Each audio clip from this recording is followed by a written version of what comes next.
We're really pleased to have Dr. Yedida Eisenstat teaching us today. I think this session will be very different from previous sessions and really fascinating, taking us into a theologically complex and weighty question in biblical commentaries. In the wake of the golden calf, is God punishing us? Dr. Eisenstat is Adjunct Assistant Professor of Bible at JTS and an affiliated fellow at Emory University's Center for the Study of Law and Religion. And she's a JTS alum. She got her doctorate in scriptural interpretation from JTS, and she has been a JTS fellow. So we love her, and the rest of her bio is on the source sheet, but we're in for a treat to learn with her today. We'll be using the raise hand feature in Zoom for taking questions, and she'll pause periodically for Q&A. Just to make sure you know how to raise your hand, you click on the bar on the bottom where it says participants and look for the hand icon. You click that hand to raise or to lower your hand. Feel free to test it out.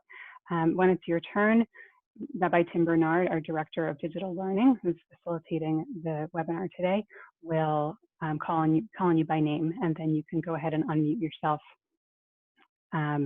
to ask your question. You should unmute yourself rather than waiting for him to unmute you. If you're participating by phone, you can raise your hand by dialing *9 and *9 again to lower your hand. And I just want to remind you, just because our time is limited, phrase your questions as questions with a question mark at the end, and keep it short, even though we know he has long, interesting things to say. You should have received the sources by email, and Stacy also put them there in the chat. So without further ado, Dr. Eisenstat, thanks for teaching us today. Hi, I just unmuted myself. Thank you so much for this invitation. I'm very, very honored to have this opportunity to share these texts with you all today. This has provided me a great opportunity to go back to texts that I haven't really gotten very deep into since my time at JTS. So I'm really glad to be able to share this with you all today. The very title of this series of lectures recognizes that during times of crises themselves raise also opportunities and possibilities. This time that we're in is different for everyone, people in different communities, different countries, different parts of the world. Everybody is experiencing this differently. But I think also, at least from where I am, there's also a lot of hope in the air for how we can all be and come out on the other side of this for those who reach the other side. It's definitely not yet time for sunshine and lollipops, but we can start to think about the lessons that we learn from these crises and how we can implement them in our lives and how the possibilities that they raise on the other end. So today, I'd like to take advantage of this opportunity to think about a biblical example of a crisis and the possibilities that it presented, especially to Moses, and how he exploited those possibilities and effectively, it seems, saved ancient Israel, who, because we're mostly focused on this from a rabbinic perspective, we will go ahead and call the Jewish people. Can I just see some nods? Everybody can hear me okay? The pace is okay? All right, great, thank you. So the plan for right now is to run through the narrative, mostly not in the text, but my retelling of the narrative with the biblical text in front of all of us, with my running commentary, which is very much informed by that of Yochanan Mufs, who was also a professor of Bible at JTS back in the day, from his fantastic essays that are required reading for, I think, all rabbinical students and Bible students at JTS, from his book, Love and Joy. So you'll see on the handout that I have given little headers to some of the texts: Plan A, the crisis; Plan B, the possibilities. So we'll go through the texts like that. So Plan A, upon Israel's having left Egypt, been taken out of Egypt by God, God leads them through the desert, takes them to Sinai, and reveals himself to Israel. And the first revelation and the different recountings of that revelation tell the story a little bit differently, but God gives through Moses, some through Moses, some directly, the 10 commandments to Israel at Mount Sinai. And among those first commandments are, I am the Lord your God, who brought you out of Egypt, the house of bondage. You shall have no other gods before me. And so the central problem, the crisis that we're about to sort of enter into, is that one of the first things that Israel does together as a nation is perhaps deny that God is the God that brought them out of Egypt by building a golden calf and pointing to it and saying, this is the God that brought you out of Egypt, but also making an image of God or of this golden calf and sacrificing to it, partying before it, worshiping at it, in direct violation of the very first commandments that God gave to Israel. So that's the problem that we're really grappling with. So there's some confusion about the chronology of events, but we're going to accept the chronology as it appears in the text. And soon after the revelation and the giving of many, many, many laws in Parshat Mishpatim, God says to Israel, let them make me a sanctuary that I may dwell among them. So in plan A, God says explicitly that he wants Israel to establish a place for him to dwell amongst them. And then in Exodus 29, in the next set of texts on the page, we have more detail about what God is hoping will happen in that place that Israel will build. That it should be a place where God will meet with the Israelites, sanctified by God's presence, and that God will sanctify the tent of meeting and the altar, and Aaron and his sons will serve him as priests. And again, in verse 45, God says, I will abide among the Israelites and I will be their God. So there is this notion in some parts of the Torah that God will actually dwell amongst the people. And it's worth noting that that also is the key to unlocking some other biblical texts. So for example, towards the beginning of the book of Ezekiel, the prophet Ezekiel has a vision of God's presence leaving the temple. So it's significant that priests imagine that God actually lives amongst the people in the temple. And that is a larger ancient Near Eastern concept as well. So Moses goes back up the mountain. He says to Israel on his way up, I'm going to be gone for 40 days and 40 nights. And the problem seems to arise, at least according to Rashi, and we're reading this also according to Rashi, that Israel starts counting on the wrong day. Instead of counting the day that Moses goes up as day 0, they count that as day 1. And so their count is off by a day, and they are young and impatient as a nation, we could say. And Moses is gone for too long, and they get very anxious that he's been gone because, as we learn later, he had no food to eat, he had nothing to drink, he's disappeared, there's been no sign of him for 40 days and 40 nights. And they think he's dead and that God has disappeared, and they're on their own, and they freak out, and they go to Aaron and they ask him to build a golden calf.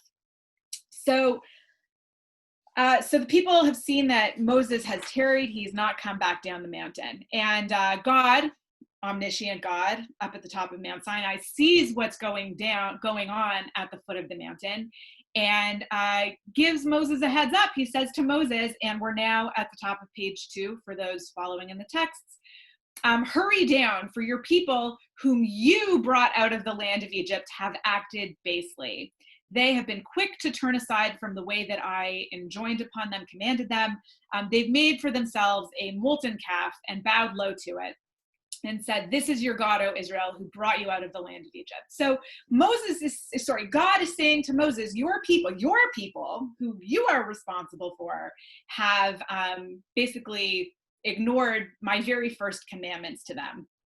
And Moses says, I see that they are a stiff-necked people. They are a stubborn people. The Lord further said to Moses, God says this to Moses, they are stubborn, and this will come up again later. Let me be that my anger may blaze forth against them, and I will destroy them, and I will make you a great nation. So God says to Moses, these people, they have angered me. They're stubborn. They're never going to learn. Let me just wipe them out, And Moses, we will start again from the top just with you. And Moses implores God, and this is important. And in his rhetoric of imploring God, he does this thought experiment with God about what the nations will say if God destroys Israel. Moses says to God, "Let not your anger, O Lord, blaze forth against your people whom you delivered from the land of Egypt." So they're playing this game that parents, I think, play sometimes. Your kid just spilled the jam all over the kitchen. And they're sort of throwing responsibility for the people back and forth at each other. And Moses says in verse 12, "Let not the Egyptians say it was with evil intent that he delivered them, only to kill them off in the mountains and annihilate them from the face of the earth." And Moses says, "Turn from your blazing anger and renounce the plan to punish your people. Don't destroy them. Turn away from that punishment that you have planned." And then Moses invokes the merit of the forefathers. He said, "Remember your servants, Abraham, Isaac, and Jacob, how you swore to them by yourself and said to them, I will make your offspring as numerous as the stars of heaven."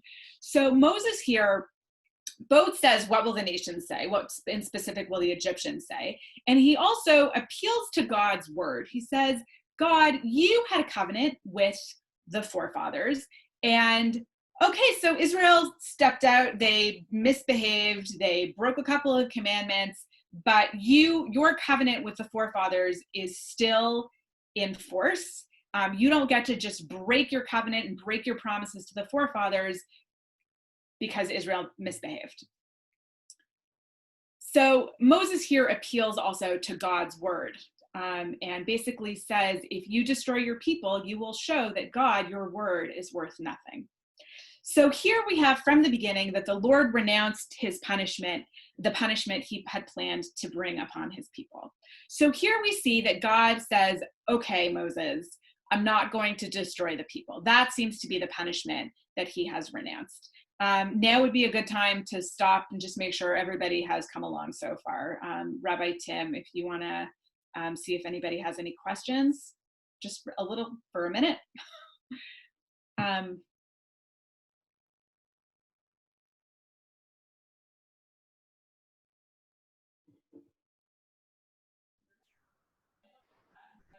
No questions at the moment. One question from George. Unmute yourself.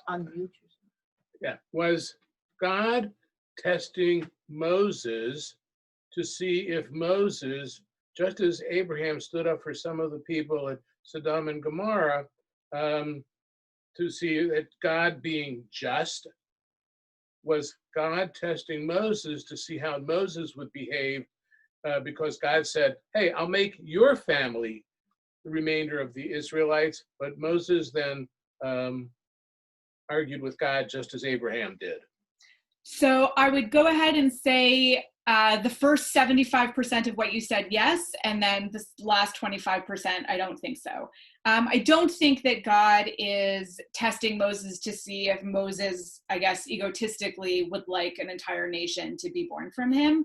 I do think that in some ways, and we'll see, we're going to talk in a bit about the metaphorical relationship between God and Moses and God and the Jewish people.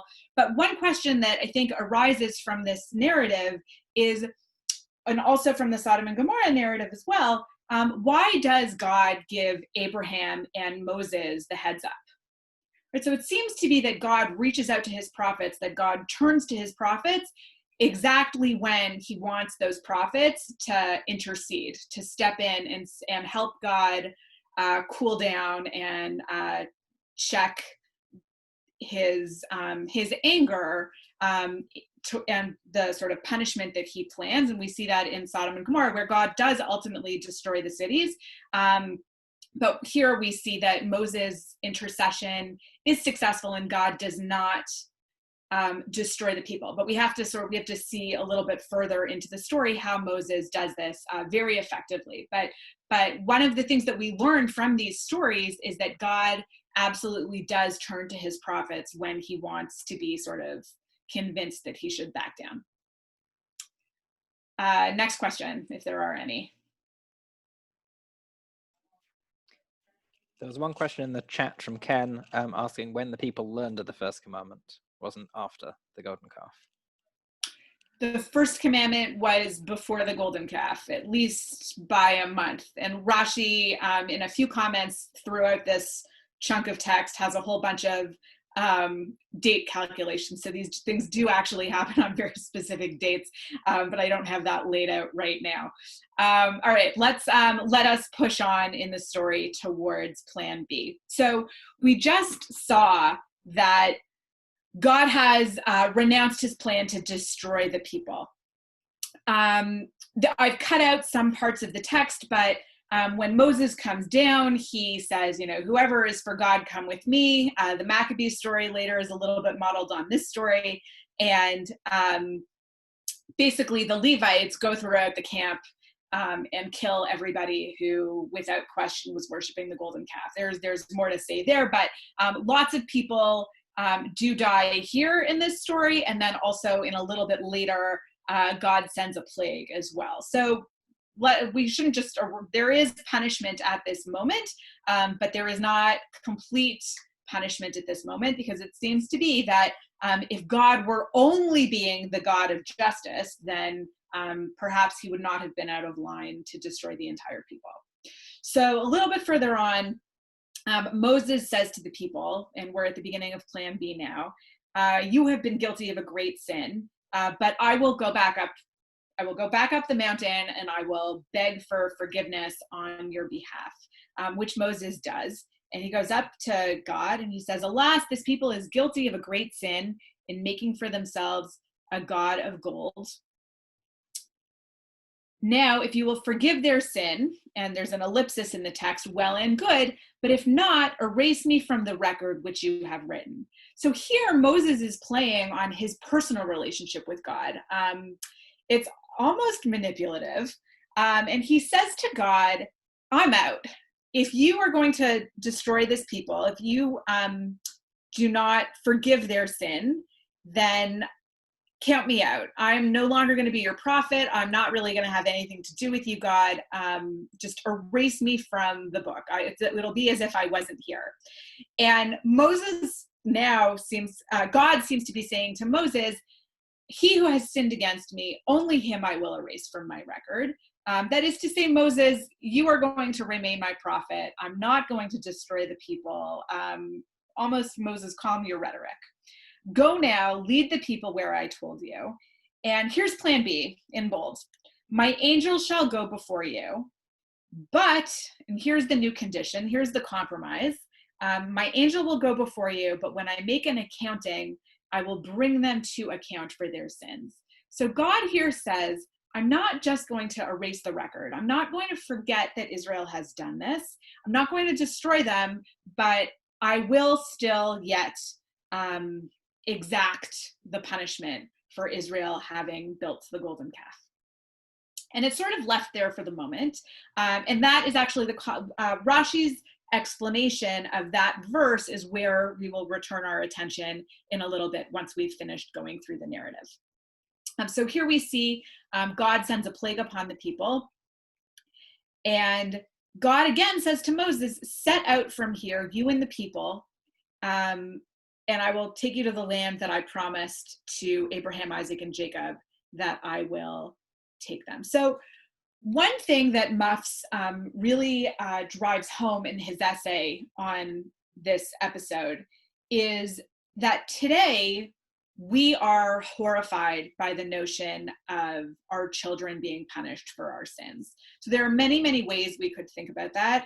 I, for one, think a lot about the climate crisis that we're in and how we're leaving this world that we've pretty much made unlivable to our children. And our children are going to suffer much more for that than we will. That's one way to think about this idea of suspended punishment.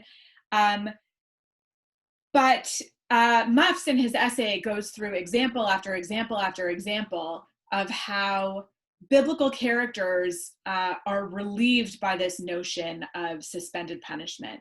When there are multiple episodes where a figure is should be punished, perhaps with death, for a sin that they committed. And God offers them another option, and they take it. And very often that option means that the punishment that they would rightly receive will be held over future generations. And one example of that is when David sins with Bathsheba and sends her husband off to the front lines to be killed. So David effectively murdered him and had relations with a married woman at the time and impregnated her and tries to cover it up. Their child dies effectively in place of David. So that's one example. And David goes on being king. He's a complicated character. But to take it back to our story, what seems to be going on here is God saying, I'm not going to exact this punishment from Israel right now, but at some point I will make an accounting, and then it will be, the slate will be wiped clean after I get my accounting. So here again, God promises to send an angel before Israel. So what we need to bring to the fore is that whereas we saw in plan A that God was going to dwell amongst the people and travel amongst the people in the tabernacle or the tent of meeting that Israel would build, now God is saying, I will send an angel before you. And God explains further at the top of page 3 in the bold text, but I will not go in your midst, since you are a stiff-necked people, lest I destroy you on the way. So we've learned two things. We've learned that Israel are very stubborn and they will continue to sin, and God knows that, and Israel knows that, and everybody knows that, and Israel perhaps will do their best not to, but we also know now that God does have a temper, and God's way of keeping himself from punishing Israel for their past and now future misdeeds is to sort of stay at a distance, to have an angel representative of God travel amongst the people rather than God going amongst them. When Israel learns that God will not be going with them, but rather that an angel will be going with them, they immediately go into mourning. And again, Moses has to explain to them why this will be the case, and Israel goes into mourning. So in the intervening verses between the section at the top of the page and then the Exodus 32, 12 to 19 passage, the verses in there speak of Moses taking the tent of meeting out from the camp. It seems to be that Moses would meet God in the tent of meeting that was at that point still amidst the people, but now he takes it and he moves it outside. So symbolically, God is sort of, Moses, presumably at God's direction, is taking the tent away from the center of the people, sort of symbolically that God is no longer sort of in their midst, but just sort of beyond the border. So now we move to, I think, where we get to this real negotiation between Moses and God. Moses now says to God, you chose me, God. You were the one, you revealed yourself to me at the burning bush. This is the Yedida version. And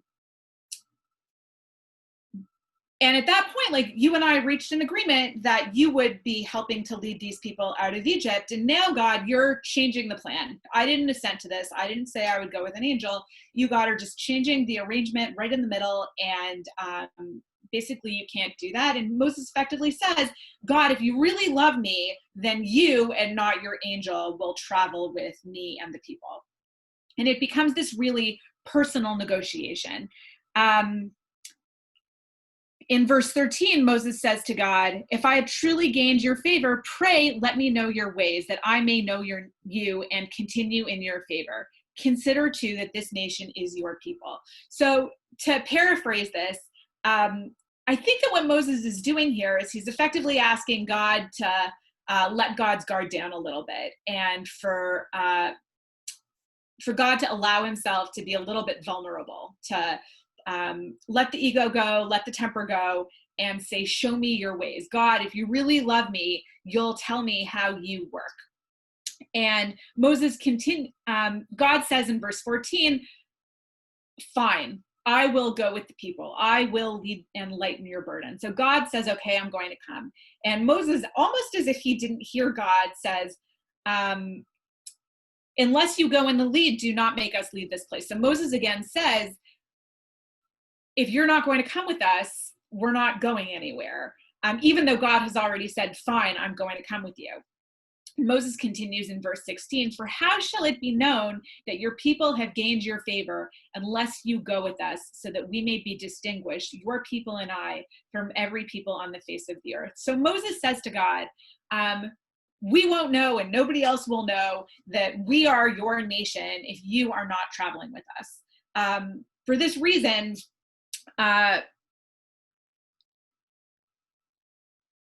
it's almost, it's about the other nations, right? So we've returned to the rhetoric from the beginning where Moses said, if you destroy Israel, what will the nations say? What will the Egyptians say, that you only brought us out of Egypt to be evil to us? And now we're seeing the flip side of that, that all of the nations will know and we will know that we are your people because you are coming with us. And again, the Lord said to Moses, I will also do this, right? God will go with the nation as you have asked, seemingly because Moses has asked.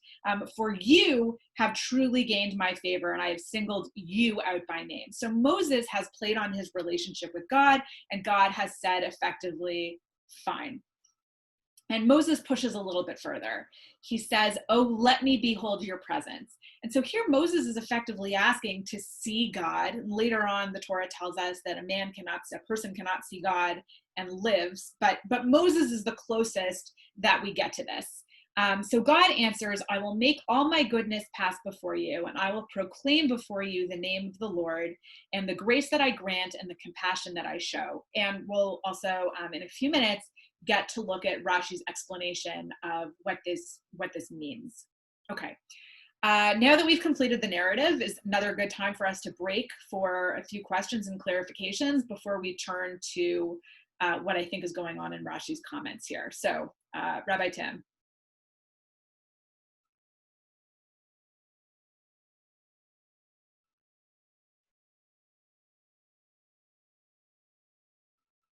Do we have any questions? Oh, should I look in the chat? No questions? Oh, okay, great. So, okay, let me find those other notes then. Okay.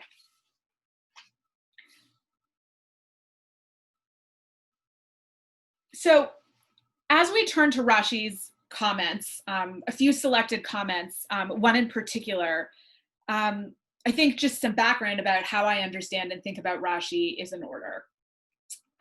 Contrary to many scholars of Rashi's, especially Torah commentary before me, I do not think that Rashi is trying to explain the plain sense of the text at all. I think we can see from the text itself, from what Rashi does in his Torah commentary, that his goal, more than anything else, is to demonstrate the relationship between the earlier midrashim, the explanations and interpretations of the rabbis of the first millennium, with the biblical text itself. And so for those of you who've studied Rashi's Torah commentary, you know that he quotes just a few words from the text and then he explains them, and somewhere between 2/3 and 3/4 of the time, his explanations are derived or based on the teachings of the rabbis. I think that the message and the goal of the whole Torah commentary, taken as a whole, is that you cannot possibly hope to understand Scripture, the Torah, the Hebrew Bible at all without the explanations and interpretations of the rabbis. Why do I think that's what he's saying? Because I account for that within this larger historical context, which is that Rashi was the rabbinic leader of a community of Jews, probably a medium-sized community in northern France, not medium-sized by our standards today, but medium-sized in the 11th century. And it was a relatively new, just a few generations old Jewish community where he was in northern France. And these small communities of Jews throughout Europe always lived amongst a stronger, more numerous, more powerful, and seemingly successful Christian majority. And this raised the question, for Jews, the question was, if we are God's elect, then why are the Christians so much more powerful and prosperous than we are? And from the Christian perspective, one of the questions that Christians really struggled with is, if we Christians are God's elect, then why are there still Jews? So there are theological answers to these questions, but I think that this is one of the central questions that Rashi had to contend with in his rabbinic leadership of the community. And I think that one implicit answer to that is found in the Torah commentary, where he effectively teaches, just as Christians argued that Jews misunderstand scripture, Jews argued that Christians can't possibly understand scripture because they don't follow the interpretations of the rabbis. So there's this sort of parallel, always dialogue going back and forth, some of which is made explicit in later polemical activity, but not so much in the late 11th century. And we also have to be careful not to retroject later developments in Christian anti-Judaism onto Rashi. So in Rashi's time, for the most part, the blood libel, ritual murder, all of that stuff is a later development that can't be understood alongside Rashi. So Rashi is living in a time where Christian-Jewish relations are still centered mainly on the accusation that the Jews are responsible for killing Jesus, and not really on Jews being present threats and accusations of ritual murder. So I think that that's just an important historical distinction. So for Rashi's community, they're living in a world that is a majority Christian world, and that is a world, as far as they're concerned, that remains unredeemed. The Messiah has not yet come. So that's the historical context through which I understand Rashi. With respect to the text and what Rashi is doing in his Torah commentary, he's showing how the rabbinic interpretations are inherent within the text.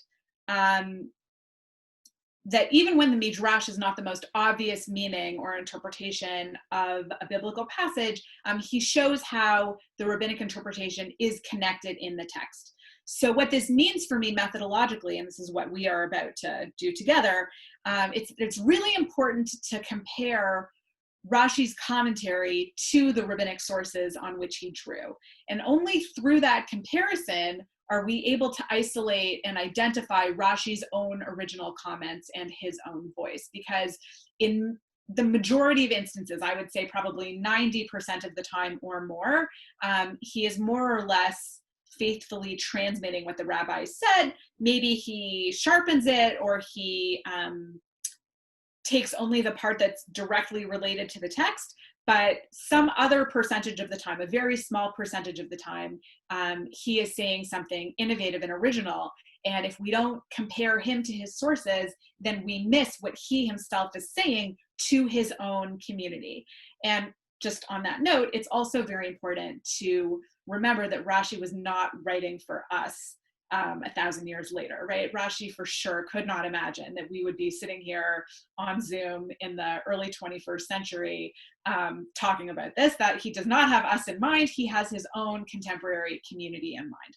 Okay, so that's my Rashi preamble.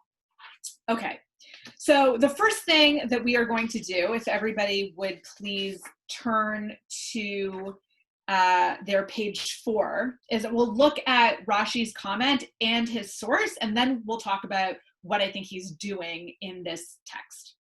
Okay. Everybody still with me? Any questions about that so far? No, we're good? Moving on? Okay. So if you look at Rashi's text, you'll see also that the text that he is commenting on is the text in the middle of, it's at the bottom of page 2. It's the bold text from Exodus 32:34, where God said, God's telling Moses to get up and get on with it. My angel will go before you, but when I make an accounting, I will bring them to account for their sins, right? So God is not going to destroy them, but there will eventually be a punishment. Okay.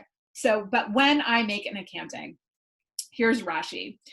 I hear you, Moses, and I will not destroy them, the people of Israel, all at once. But whenever I exact punishment from them, so whenever I punish Israel for anything, I will exact from them some measure of this sin along with the other sins. That is that whenever Israel gets punished for anything, God's going to add an extra 7%, and that 7% that he adds comes from the sin of the golden calf. I made up the number 7. And no suffering comes upon Israel that does not have within it some measure of the sin of the golden calf. So every punishment that Israel, perhaps as a nation and not as individuals, we can talk about that and debate that a little bit later, every time Israel is punished for anything, some extra suffering is mixed in because God did not fully exact all of the punishment for the golden calf. Okay, so many people before me have gone through Rashi's Torah commentary and tried to track down the source that he had in mind for one thing or another. I have, 7 books on the shelves behind me over there that try to sort of look for Rashi's sources. And the source that they point to for this comment comes from the Babylonian Talmud in the tractate of Sanhedrin, in the midst of larger discussions of punishment and how courts operate. And the larger context of this source is that the rabbis are playing with, they're doing their midrashic thing, they're analyzing a particular phrase, which is in the time of. And they're looking at different instances throughout the whole Hebrew Bible, throughout the Tanakh, where this phrase pops up here and there. So you can see, if you just skim with your finger, that at the time of their punishment, be'et pekudatam, from the book of Jeremiah. And you can see also that there's another phrase from the book of Isaiah, in an acceptable time, an 8 ratzon, that God will answer the people. So you can see they're playing with this phrase, in a time. And then we get to the instance from our verse in Exodus 32, where God says, on the day when I punish, I will punish their sin upon them. And you can see that Rabbi Yossi taught that on the day I punish, Uvayom Pakti, indicates that it is a time ordained for calamity. So that this is a phrase that, according to Rabbi Yossi, indicates that on this day, bad things will happen. And that seems to be borne out, because if we look to Rashi's Talmud commentary on this spot, which is the third source, the next source on the page, you'll see that Rashi explains on this phrase, on the 9th of Av, Tisha B'Av, the sort of universal day of Jewish mourning, on each of the 40 years that they were in the desert, this was a day ordained for calamity. On it, the spies returned, and both the first and second temples were destroyed. So the rabbis, and you can see this in the Mishnah from Tani, the last source on that page, the rabbis, there's this Mishnah that teaches all of the calamities that happened on the 17th of Tammuz, the first fast day of the summer, and then 3 weeks later, on the 9th of Av, the Mishnah teaches that it was decreed that our ancestors should not enter the land. That's upon the calamity, tragedy of the spies, that the temple was destroyed the first and the second time, in the time of the Bar Kokhba rebellions, that Beitar was captured, and the city being Jerusalem, that's when the city was razed by the Romans. So when Av enters, we limit our rejoicing. So there you can also see that Rashi is drawing on that Mishnah in his commentary on the Talmud about all of the calamities that befall the Jewish people as a nation, Uvayom Pakti, on the day of God's accounting, which Rashi is suggesting is the 9th of Av. Okay, so if we connect all of those dots, if we pull on those threads, we could build an argument, we don't have to by any means, that the tragedies that befall all of the Jewish people throughout history are connected to the sin of the golden calf. Okay? I would imagine there are some questions now. Anybody? Super clear? Okay. So my question with all of this in mind is this, oh, George has a question.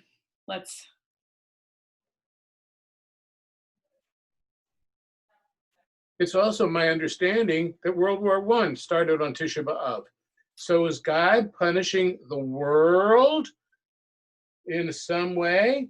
And probably our current pandemic will also continue on Tisha B'Av. So Okay. where's that going? I am not going there at all. that's beyond my purview, and I'm very uncomfortable with the Bible is not with saying somebody did this and therefore this is the outcome. Let's and I also I've heard that also about World War I. I don't know Hebrew dates against English dates, certainly not in the modern period. So I'm going to leave that hanging in the air. Let's first explore a few different notions of theodicy, the problem of good things happening to bad people and bad things mainly happening to good people, and this problem of suspended punishment, the problem of us perhaps, I mean, what you've really suggested of us, is the global pandemic punishment for the golden calf. So I'm going to just draw a line there and say probably not. I think that at least what Rashi is saying is that calamities that befall the Jewish people specifically are related to the golden calf. Not willing to say that universal suffering is a function of the golden calf.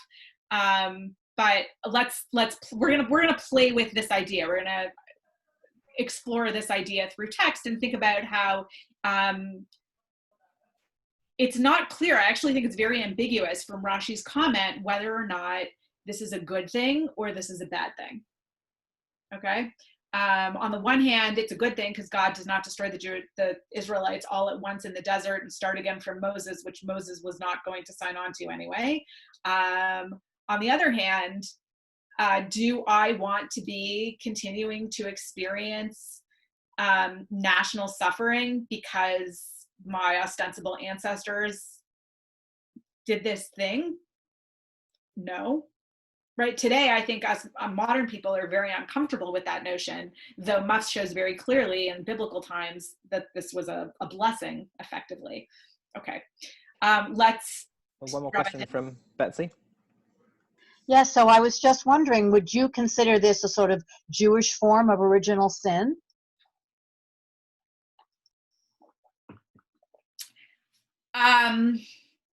We are going to talk about Jesus and sin in a few minutes. I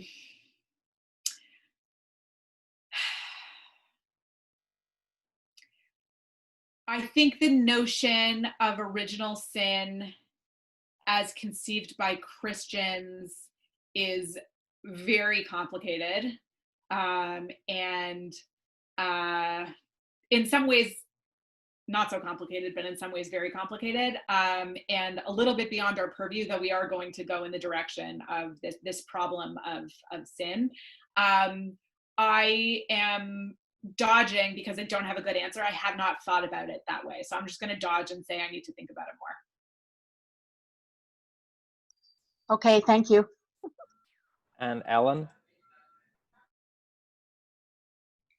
Okay, well, this has come up a lot, but the Shoah has often been used as the response for the fact that Jews aren't responding in truly following all the mitzvot and really being obedient to God's will. And I mean, this might answer Rashi's claim. And at least for me personally, I have a very hard time accepting the Shoah in that way. Especially, I mean, there were a whole lot more than just 6 million Jews. There were somewhere between 4 and 6 million other people who were also killed in the Shoah, who weren't Jewish. And to say that, I mean, how do you explain their deaths? I do not. This is really getting to the problem of theodicy, which is really a central question throughout the Tanakh. And the Tanakh does not have one thing to say about it. So let's recognize that this is one of the questions that Rashi is struggling with, and this is also a question of suspended punishment that the Torah also here is struggling with. But I'll give you some examples. The book of Deuteronomy, Devarim, is very cut and dry on this matter. The second paragraph of the Shema that we recite every day is very cut and dry on this matter. If you do God's commandments, then everything will be good. You'll receive God's blessings. If you don't receive God's commandments, then everything's going to be terrible. And it's really just that simple. The priestly documents have a different sort of, arguably, I think, more complicated, but I think more interesting way of thinking about this, which is to say that sins, national sins, individual sins, produce sin pollution, and sins that are not expiated or repented, and for which a sacrifice is not brought in the temple, build up this kind of pollution in the temple that ultimately drives God's presence away. And when God's presence is driven away, so is God's blessing. And so the rituals, especially on Yom Kippur, are to cleanse the temple of that sin pollution. Stephen Geller, one of my teachers at JTS, in his book Sacred Enigmas, has a brilliant chapter about Leviticus 16 where this is laid out mainly. So I would recommend that. And Job has another take. Job's take is, we just as human beings cannot possibly hope to understand this. And I think that especially when it comes to enormous national tragedies or even today, global pandemics, and I think that those things are sort of underlying Job, where we recognize we just can't understand it. We just can't. How can we hope to make sense of the world? And it's totally unsatisfying, but perhaps the best answer that we have, or certainly the best biblical answer that we have. I will add that I've been thinking about this lately, talking about it with other people who live in my house, that the way that we think about the world fundamentally changes in the early modern period. I mean, in Judaism, we sort of project this onto Baruch Spinoza, Benedict Spinoza, that before him, we subscribe to biblical notions, to Deuteronomic notions, that if I'm a good person, then I will receive God's blessing, and it's sort of individualistic. And sort of after him, Spinoza, one of the things that he does in an essay on the election of the Jews is propose alternative, arguably scientific, historical reasons for the survival of the Jewish people through history. So we sort of move away from religious thinking more towards scientific thinking. Those two don't have to be in a dichotomy, but they kind of are for this. So that's a long explanation for saying that perhaps, or especially when it comes to thinking about coronavirus and the Holocaust, we should sort of just follow Job's thinking and say we can't understand this. But let's go back to Rashi. Let's move on. Okay. So I hope that I've shown you that, or let's just get into this. I don't find the pointing to Rashi's source in Sanhedrin, in the Talmud, to be a satisfying answer. I don't think that that's his source. He might have that in mind, but all that the Talmud says there is that this was a day ordained for calamity. The Talmud says nothing about how later national punishments for the Jewish people will include elements of punishment for the golden calf. As far as I can tell, that is original to Rashi. So what we can see, at least from that comment, is that Rashi is aware, he understands this notion of suspended punishment that we saw in the text, where God is going to sort of hold on to this punishment and get a later accounting. And Rashi's saying that national events, tragedies, suffering through Jewish history all go back to the golden calf. So my question that I'm still struggling with when I think about this text is this God's mercy? Is this God suspending punishment? Is this a merciful thing? Or is this a horrible thing. The example that Muffs uses in his article is, imagine that, let's say God came to you and said, either an atomic bomb will be detonated tomorrow, or it will be detonated a generation from now. So I'll spare you, but your children will suffer the atomic fallout. How do you answer that? So that's really, I think, the scenario here. As we continue reading in a few other texts of Rashi, and really also through his commentary on the 13 attributes that I did not bring that are in Exodus 34, Rashi is really, really, really, really driving home and emphasizing God as a merciful God. So if we sort of take that theme in Rashi's Torah commentary here and read this comment with that theme, Rashi is making a case for this being a merciful thing for God to have done. And we can make that argument because God has not destroyed all of Israel at this point. And this is where things with understanding Rashi and his historical context become very complicated, because it's hard to know how much Rashi knew about Christianity and central tenets of Christian theology. That's a very tricky, slippery thing. Elsewhere, I'm writing an argument for being able to say that he knew the big ideas and the general contours, but it's hard to find evidence for that. So here, one has to sort of think to oneself, in the back of this, is Rashi's emphasis on God's being incredibly merciful part of this like larger can of worms that is a response to Christianity and claims about salvation through belief in Jesus, that Jesus died on the cross for all of our sins. So this is one of the questions: is Rashi rejecting that by hereby emphasizing God's mercy and throughout this whole narrative about God's mercy? So on the one hand, Christianity offers an attractive solution to this problem of sin.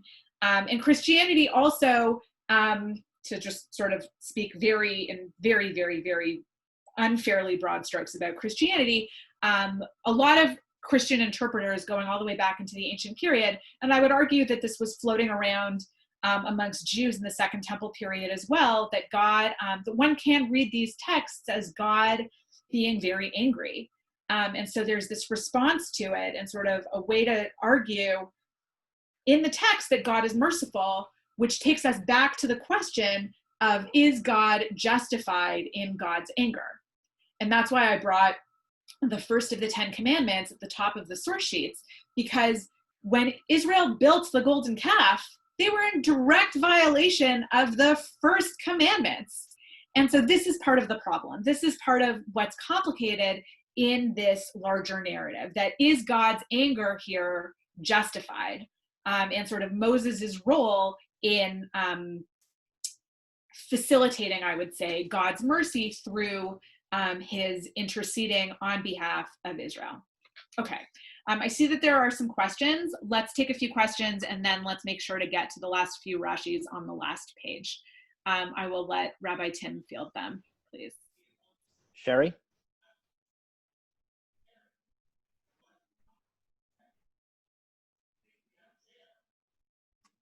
Go ahead, Sherry.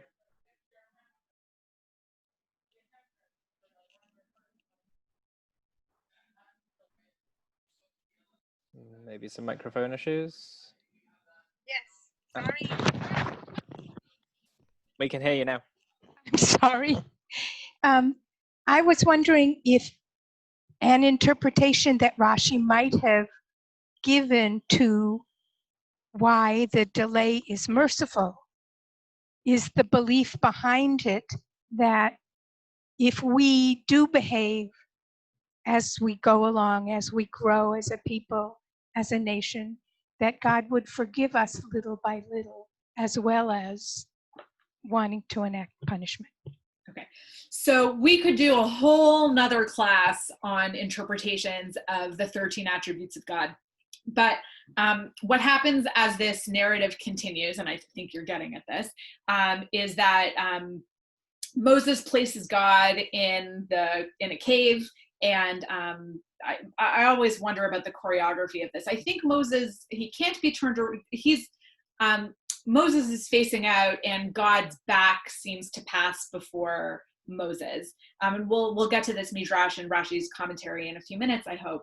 But God then recites, he teaches Moses the 13 attributes of mercy, and Rashi explains those attributes are basically the keys to the kingdom, that the recitation of those attributes will always invoke God's mercy and always be able to talk God down. And one of the things that the 13 attributes says is that God will carry our sins, that is, as Muffs understands it, suspend our punishment, right? So as long as we are repentant, as long as we follow God's commandments, whatever punishment we're supposed to be getting, God will leave sort of in a suspended sentence for the future until such time as we as a people are sinning again, and then he will bring that punishment. So that's sort of the larger scheme and the larger framework. So based on that, what you've just said is absolutely plausible, that as long as we are repentant, as long as we are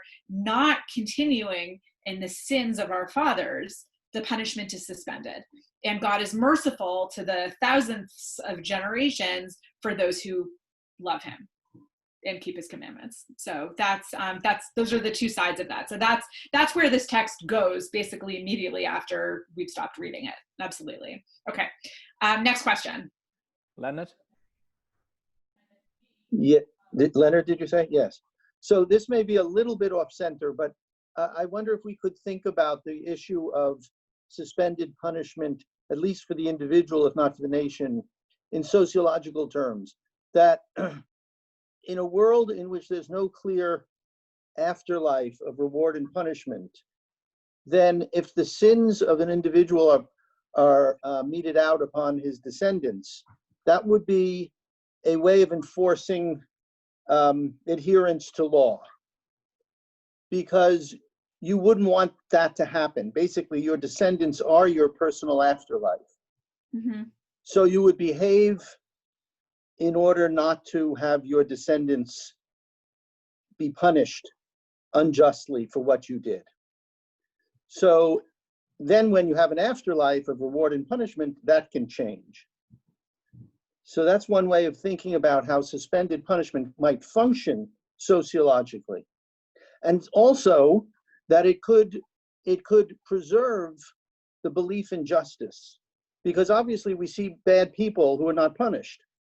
But if it's going to happen in the future, then it's still a just world.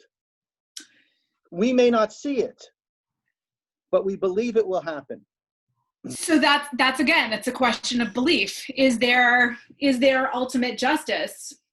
And we're left with this question mark. So I don't have, I think you're raising a really interesting point. The connections, as you were speaking, that my brain was making, go all the way back to the Second Temple period, where the Jews were really suffering at the hands of the Romans. And that's really where the idea of the afterlife, as I understand it, emerges, because the Jews see the Romans, living it up, and they're pretty terrible, and they don't see any justice in that. And so again, yes, the idea of the afterlife allows them and us to imagine that there is some justice, just not necessarily in this world. But there were plenty of Jews. I mean, the Sadducees do not believe in an afterlife, and they were, for the most part, the priests in the temple.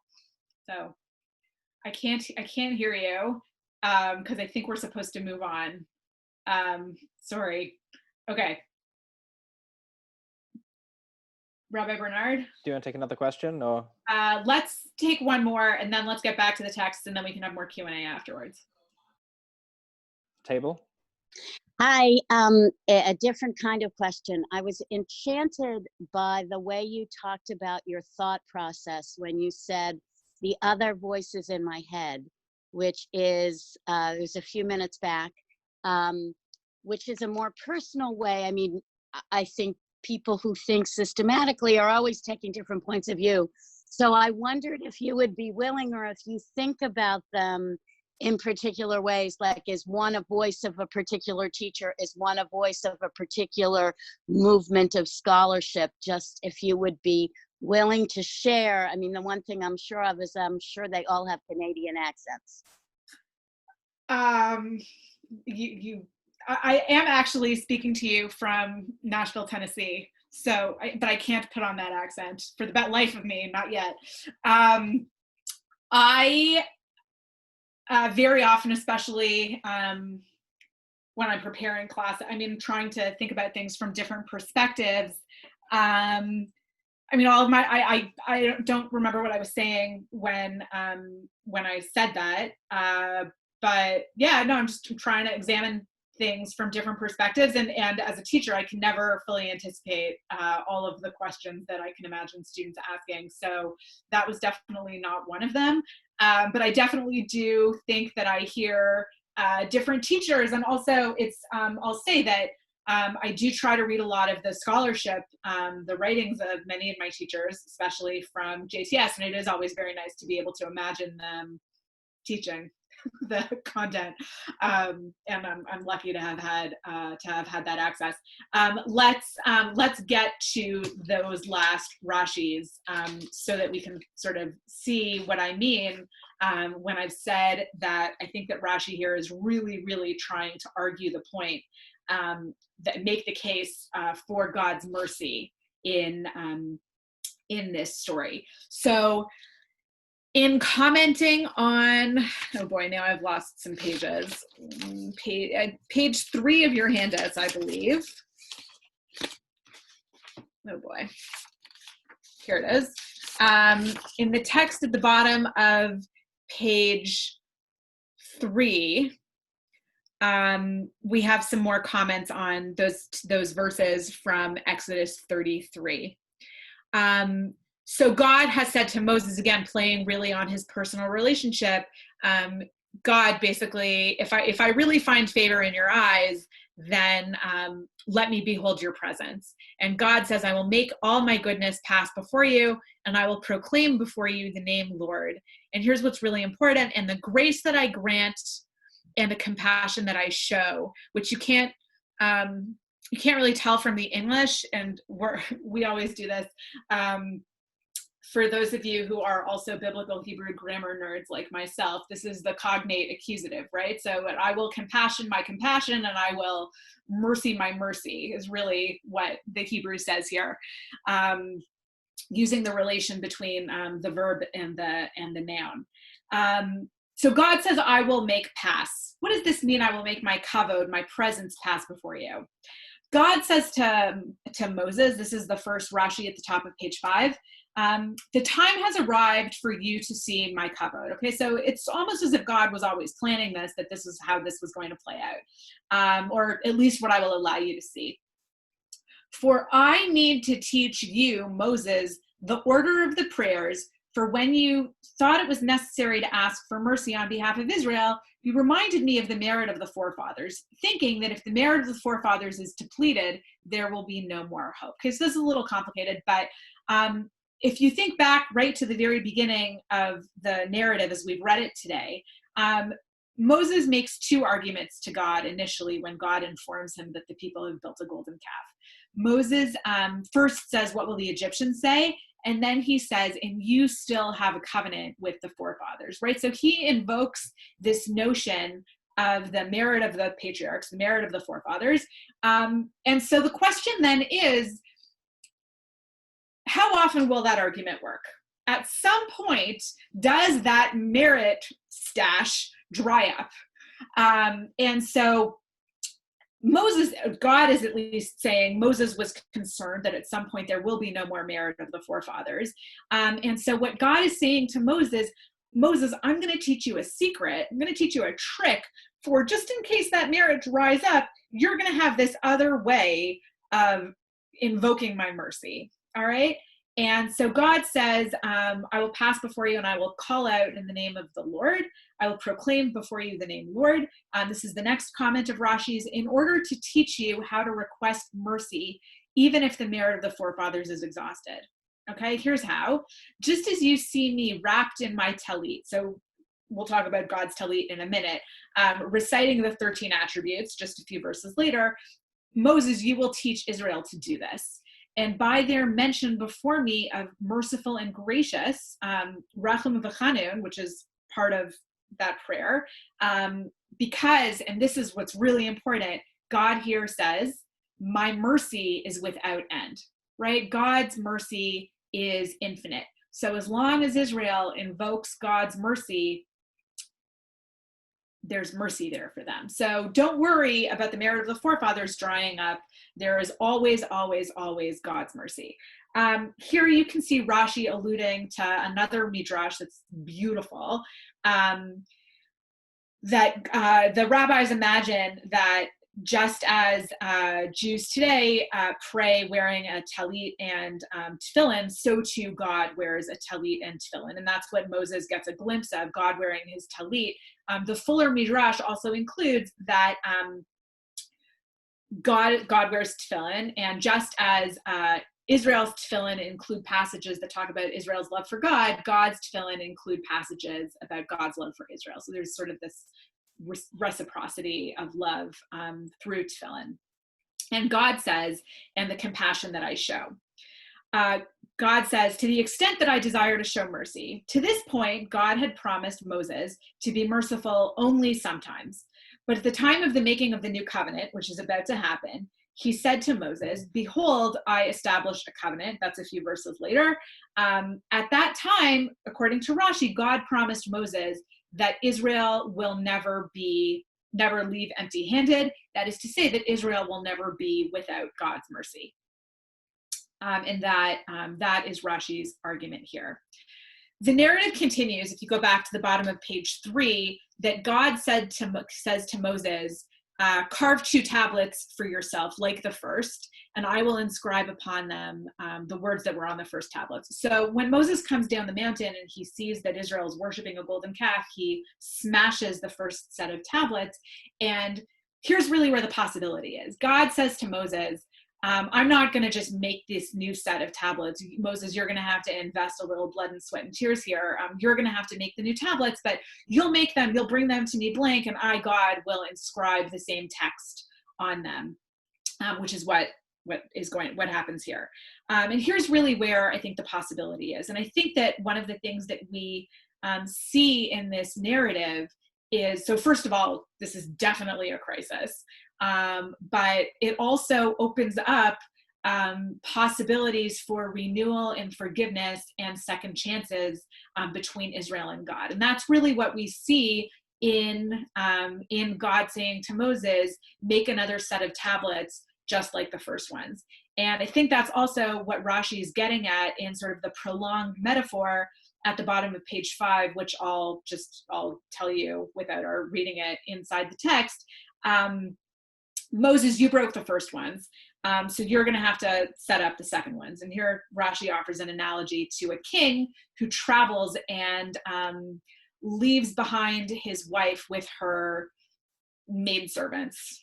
And the maidservants behave in all kinds of degenerate, inappropriate, presumably licentious ways. And the rumors fly, and the wife of the king gets mixed up in this. What's important here is that technically in Jewish law, this wife is already married to her husband, but they are not living together yet. So it's sort of this in-between state, but she is considered already a married woman. And so sort of the best friend of both the king and his wife gets involved, and this is Moses.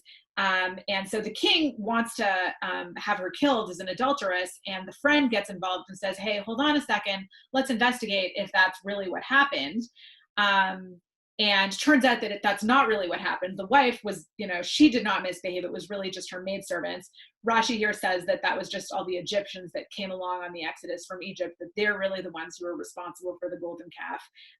Anyway, through this best friend, through this Moses figure, the king and his wife are reconciled, and the king decides to remarry her, but he says to the friend, hey, you're the one who ripped up our marriage contract. You go out, you buy the paper, you prepare the paper for the marriage contract, you bring me the paper, and then I will write it up again. And so the best friend has some skin in the game, and that's the possibility for renewal. And Israel builds the tabernacle. God does come to dwell in it amongst them, and they travel through it, the desert. I'm done. I'm happy to take questions and go a little deeper here and there if anybody's interested.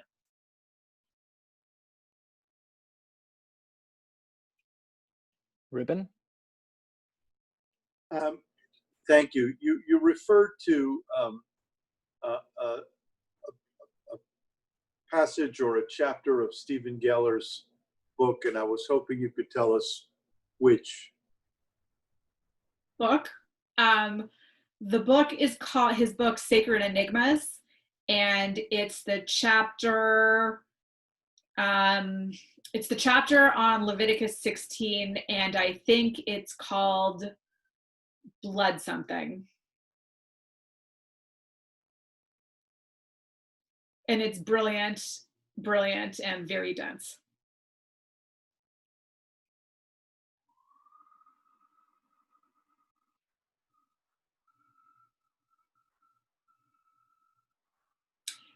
Do we have any other questions? Was there something further you were going to ask, Ruben?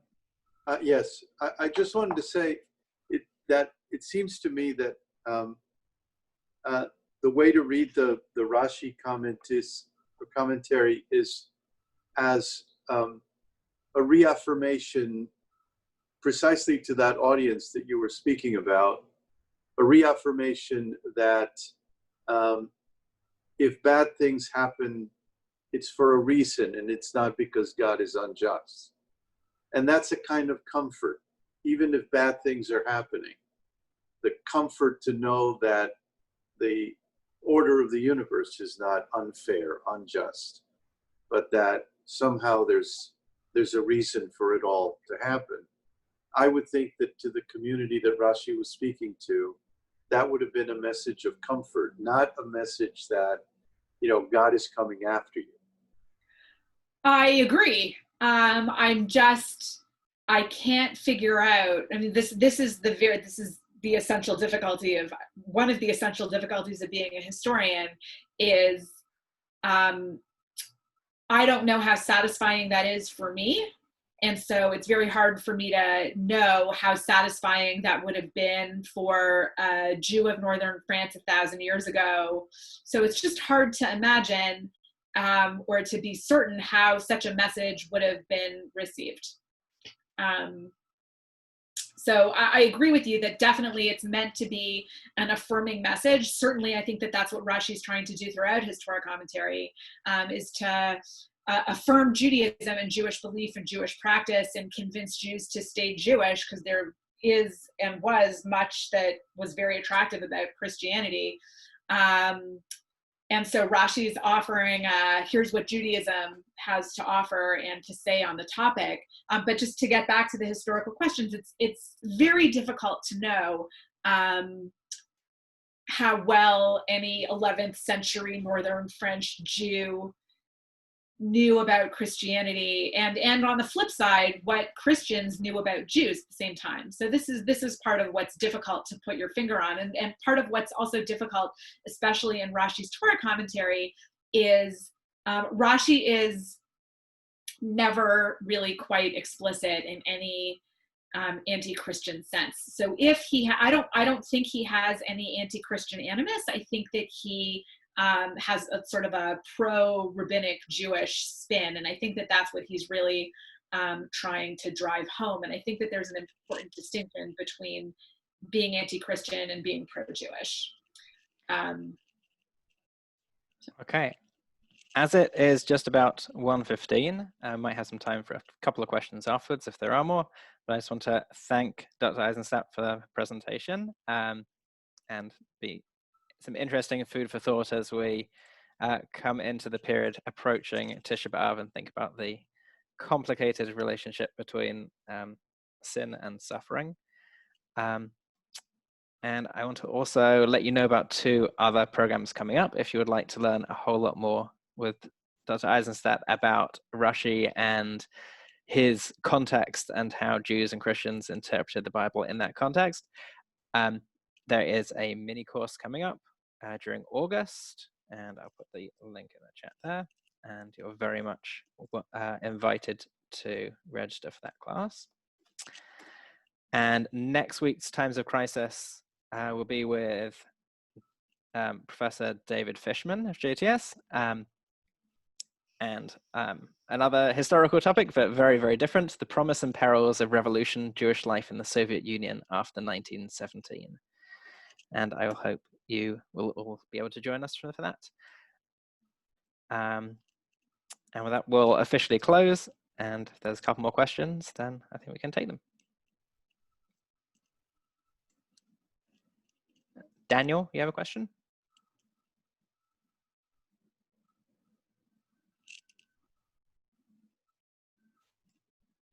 Daniel?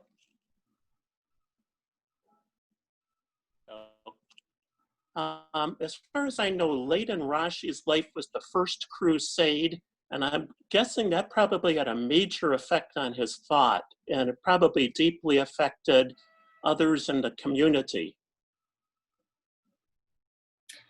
I've been waiting for that question. Maybe. So you rightly point out the First Crusade began in 1096 and lasted, I think, 4 years.